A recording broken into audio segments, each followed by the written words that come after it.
नमस्कार, मी पंजाब डक. आज आहे 21 जानेवारी 2026. मी म्हटलं होतं ना 22 तारखेपासून राज्यात थोडं ढगाळ वातावरण सुरुवात होणार आहे. 21 जानेवारी आज देखील राज्यात दुपारनंतर बऱ्याच ठिकाणी ढगाळ वातावरण राहणार आहे, म्हणून हा अंदाज लक्षात घ्यायचा. 21, 22, 23, 24 पर्यंत असंच राज्यामध्ये पूर्व विदर्भ, पश्चिम विदर्भ, दक्षिण महाराष्ट्र, उत्तर महाराष्ट्र, कोकणपट्टी, खानदेश सगळीकडे असं ढगाळ वातावरण राहणार आहे, म्हणून हा अंदाज सर्व शेतकऱ्यांनी लक्षात द्यायचा. त्याच्यानंतर राज्यामध्ये काय होणार आहे, 27, 28, 29च्या दरम्यान राज्यात थोडं पावसाचं वातावरण तयार होणार आहे, म्हणून हा अंदाज लक्षात येतो. सांगायचं झालं तर मग ते पाऊस थोडंफार उत्तर महाराष्ट्राकडे देखील ठिबक येण्याची शक्यता आहे, म्हणून हे देखील पूर्वकल्पना म्हणून अंदाज सर्व शेतकऱ्यांनी लक्षात द्यायचा. राज्यातल्या सर्व शेतकऱ्यांना सांगू इच्छितो की हे ढगाळ वातावरण वेलवर्गीय पिकासाठी खूप चांगलं आहे. त्याच्यानंतर तुम्हाला एक सांगू इच्छितो की हरभऱ्याला फुलं लागण्यासाठी देखील खूप चांगलं वातावरण आहे, म्हणून हे देखील लक्षात घ्यायचं. पण ह्या वातावरणामध्ये काय होणार, ढगाळ वातावरण राहत असल्यामुळं राज्यामध्ये धुई धुकं देखील राहतं. धुई धुक्यामुळे काय होतं की द्राक्ष बाग, डाळिंब शेतकऱ्याचं अतोनात खूप नुकसान होतं, म्हणून ही अंदाज सर्व शेतकऱ्यांनी लक्षात घ्यायचा. कर्नाटक, नेपाळ इथं ह्या भागातल्या शेतकऱ्याला तंबाखू काढणाऱ्या शेतकऱ्याला सांगू इच्छितो की राज्यामध्ये आणखीन 26 तारखेपर्यंत असं ढगाळ वातावरण राहणार आहे, म्हणून हा अंदाज लागायचा. पण 28, 29 दरम्यान राज्यात वातावरण थोडं खराब होणार आहे, बिघाड होणार आहे, म्हणून हे अंदाज सर्व तंबाखू काढणाऱ्या शेतकऱ्यांनी सर्व अंदाज सर्व शेतकऱ्यांना लक्षात द्यायचा. वीट उत्पादकांना देखील हा अंदाज लक्षात द्यायचा, कारण की खूप काही असा मोठा पाऊस नाही, मागे जसा आलता ना तसा तुरळक ठिकाणी कुठेतरी थेंब येणार आहेत, म्हणजे 28, 29, 30च्या दरम्यान, म्हणून ही अंदाज सर्व शेतकऱ्यांना लक्षात द्यायचा.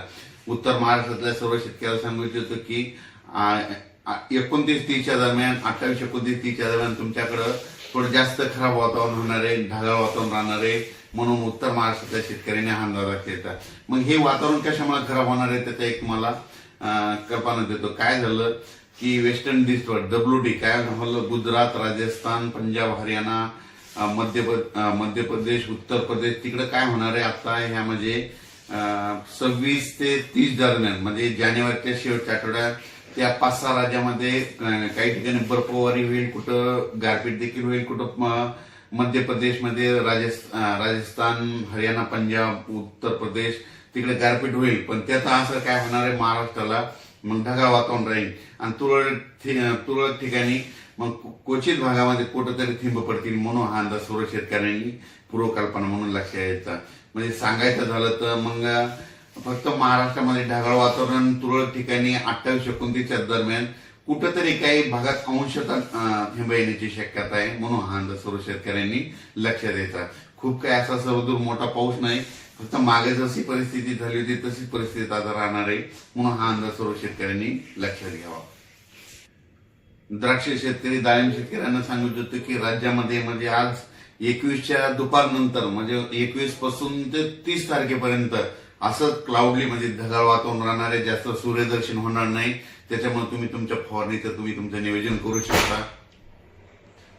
राज्यातल्या सर्व शेतकऱ्यांना सांगू इच्छितो आज देखील उत्तर महाराष्ट्राकडे ढगाळ वातावरण राहणार आहे, पण ते ढगाळ वातावरण काय होईल, दुपारी 3-4 त्यानंतर महाराष्ट्रात बऱ्याच भागात सगळीकडे असं ढगाळ वातावरण दिसेल. हे असं ढगाळ वातावरण हे जानेवारीच्या शेवटच्या आठवडाभर राहणार आहे, म्हणून हा अंदाज लक्षात येता.